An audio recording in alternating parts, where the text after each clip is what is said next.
Hello and welcome to Cinepolitics with me, Faiza Ahmed. Coming up on this week's show, we'll be looking at Dylan Mohan Gray's Fire in the Blood.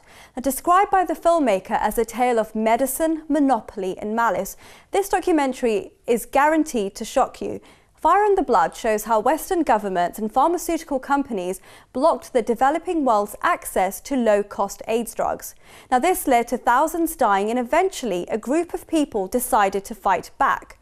But Western powers weigh down heavy on them by threatening to cut financial aid to the countries involved. Now, the likes of Desmond Tutu and Bill Clinton have contributed to this documentary, and it will be interesting to hear what they have to say on what Gray describes as the crime of the century.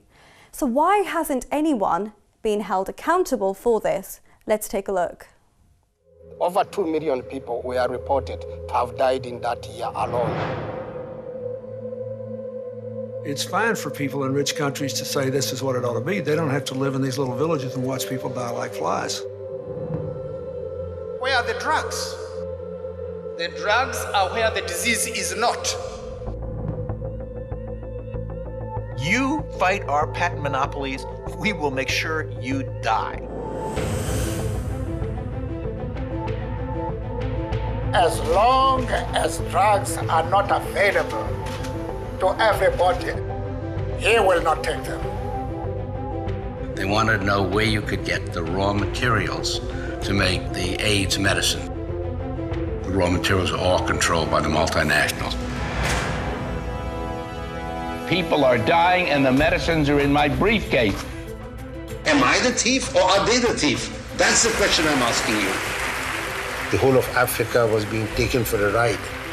Those who didn't die, they must thank God. How many people can save 2 million lives that you can count? That's what happened. We have made the mightiest industry in the world shake in its boots.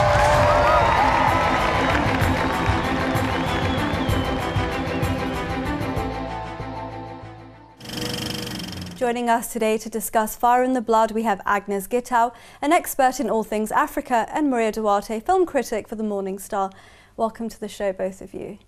Now, with this documentary, I don't even know where to begin. I watched this and it made me so angry. I mean, it's just loaded with things that, I don't know, Maria, I just wanted to see if you had the same reaction. I did. I mean, it lives up to its title. It basically makes your blood fired up by the way that they outline how the pharmaceutical companies go to such lengths to protect their profits at the cost of lives, basically. 10 million people have died and they don't really care. And what the filmmaker does through a series of interviews with victims, activists and high-profile global figures such as Bill Clinton and Desmond Tutu, he paints a very disturbing picture which proves a very hard pill to swallow. And he seems quite impassioned about it, the director, and he's described this as a crime of the century. So do you think he got that across, the emotion in this documentary? And it is his debut feature. I know, and it's an impressive debut feature. And yes, he does. He speaks to such key figures involved in the campaign in Africa to get these low-cost drugs to the people that need it.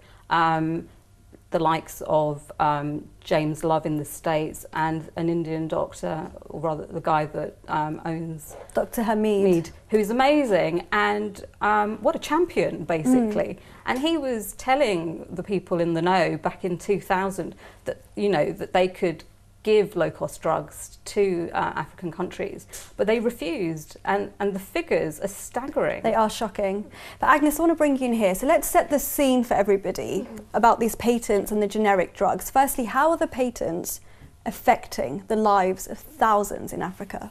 Absolutely. I tell you what, Faiza, it's incredible to imagine that we can protect innovation by getting more and more people to die in Africa. And this is for 20 years, these patents? For 17 years, they say that's how the patented lifespan is. But it's incredible that you can say that, well, I'm going to protect my ideas, I'm going to protect my innovation, but at what cost? Millions and millions of people are dying. But you know what the biggest question is? Would anybody else in developed nation watch You know, if it was happening here, what would we do? We'd all be out there in you know.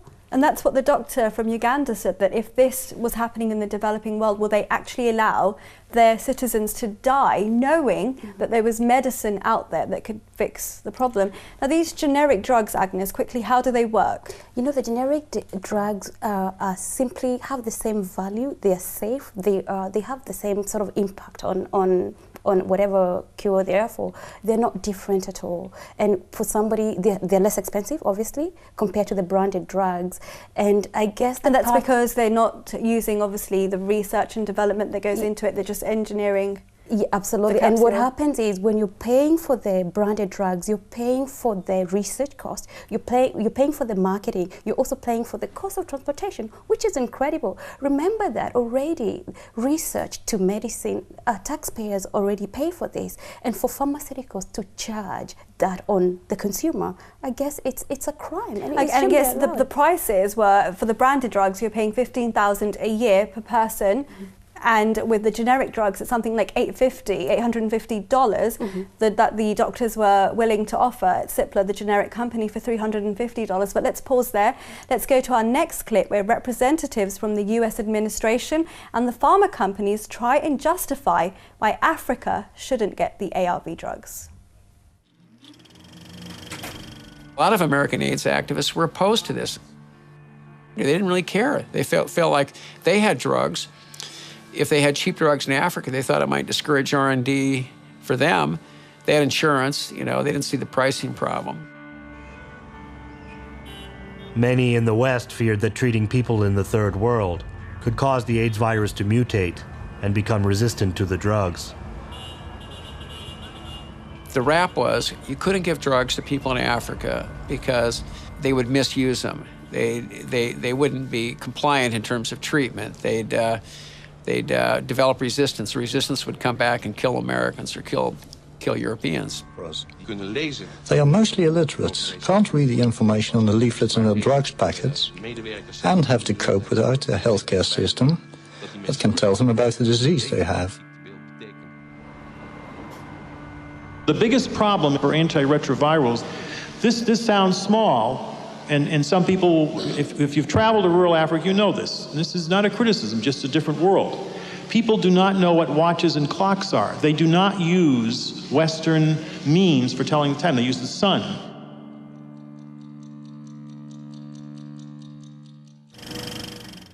I mean, seriously, I mean, is that not a deep form of racism, almost apartheid, by not giving them this form of drugs because you don't think they know how to use them, Maria? Well, I think that's just scare tactics, basically. The bottom line is the drug companies want to make money and they want to protect their means of future gains.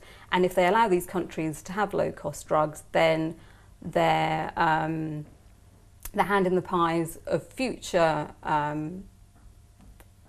places like India and China. They'll lose that.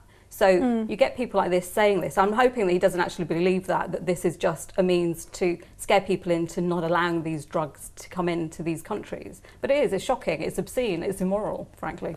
Agnes, are you shocked at this, or? I am, I don't know what it, shock is an understatement. I cannot believe that in the 21st century somebody can come up with such terms, you know.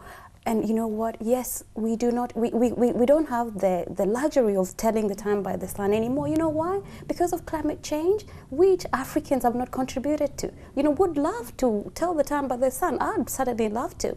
But to get such a rhetoric from somebody who called themselves civilized, it is wrong and it's immoral. And the Africa story is changing gladly.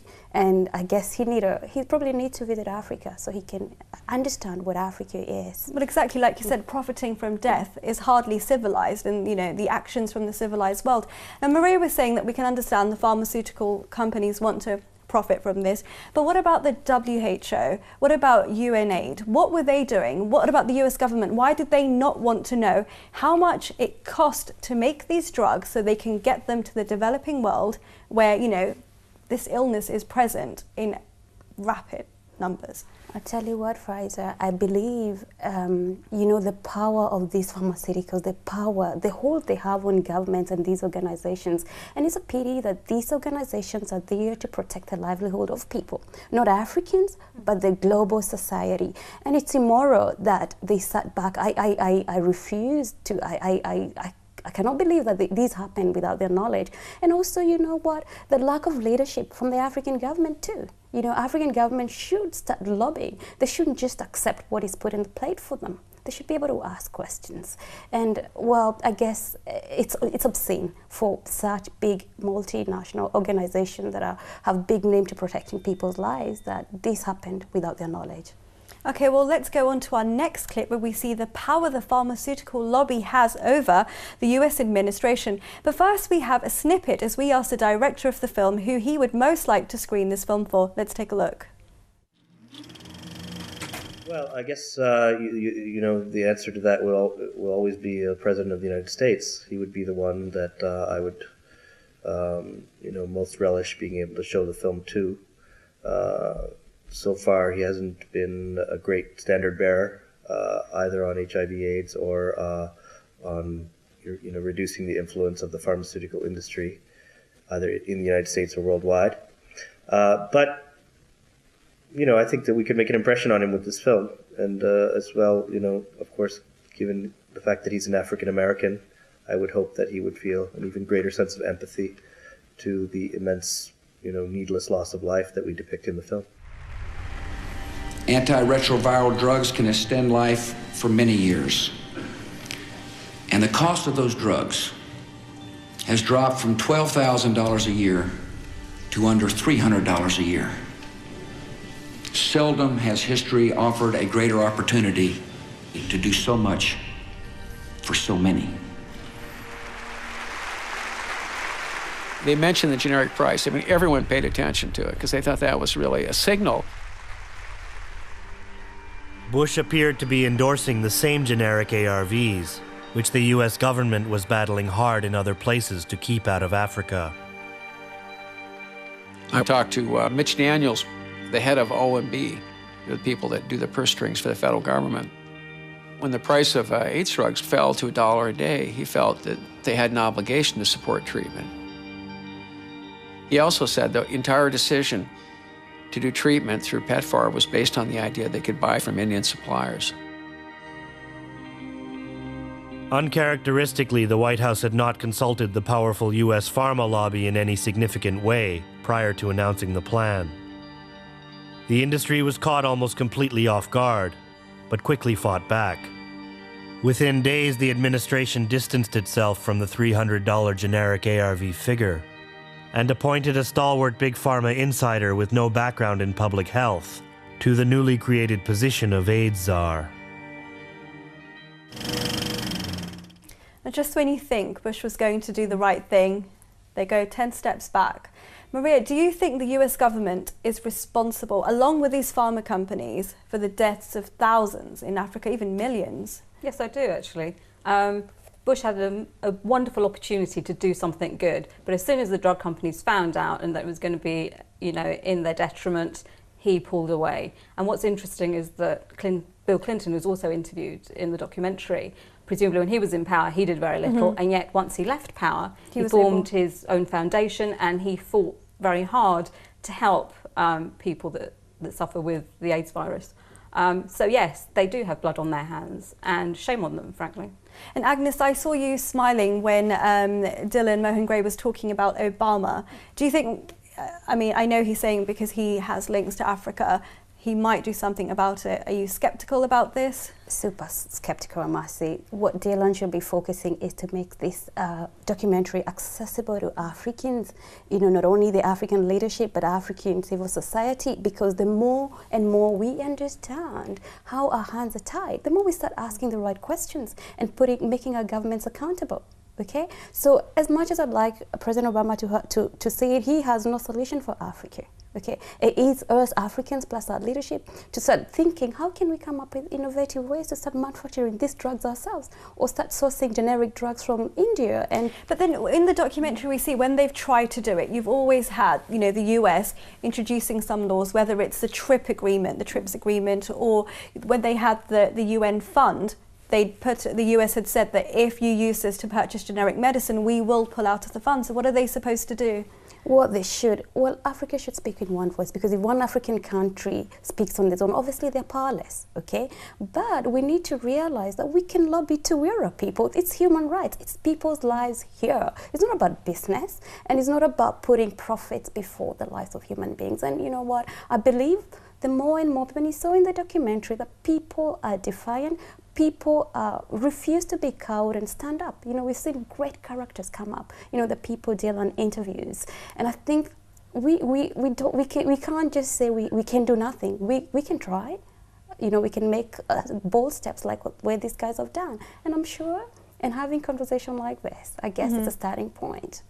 And Maria, Agnes said, you know, Dylan has interviewed some great characters, you know, no doubt he has. Who do you think the real hero in this is? Because I struggle to find, every time I thought it was one character, I think, oh no, actually, it might be the doctor, it might be this activist. What do you think? Yeah, I mean, I had the same problem, but I kept turning back to that doctor, the Indian doctor who fought to give African countries the low-cost drugs. The fact that he said, look, I'm going to forego the overheads and what it costs us to do it, and we'll just charge you for the ingredients, which was $1 a day, you know. And I couldn't get my head around the fact that the markup for the drug companies was 15,000 compared to 350. And he was amazing. He was and he offered to give them the technology for free and to give a pill to prevent the virus going from mother to child for free. I mean, it's remarkable. But let's pause there. Let's go on to our final clip where we hear more from the director, Dylan Mohan Gray. Well, the genesis of the project was an article I happened to read when I had a day off from a shoot in Sri Lanka in 2004. And it dealt with a gentleman who was later to become one of the key characters in the film, Dr. Yusuf Hamid, who is an Indian generic drug maker. And he talked about essentially how he was battling to get low-cost AIDS drugs into Africa, which seemed like a very good thing, but somehow the article seemed to be sort of, you know, against him. So that sort of piqued my curiosity. Fluconazole in Thailand costs less than 5 US cents per capsule. And in South Africa, they were paying, what, $30 a capsule. And there's no difference in quality. The generic from Thailand, made in a government factory, was indistinguishable from the branded drug being sold in South Africa. I consider this to be one of the great crimes in human history. And, you know, I'm sure there are many reasons why it hasn't gotten more attention. You know, this film is really the first comprehensive look at what happened. There was contemporary news coverage, of course, but really no book or film has been done on this story. And you know, to me, it's mind-boggling. I don't think they'll ever look at medicine the same way again, and they won't forget the story. And that already is an achievement, I think, that, you know, that we can take heart from.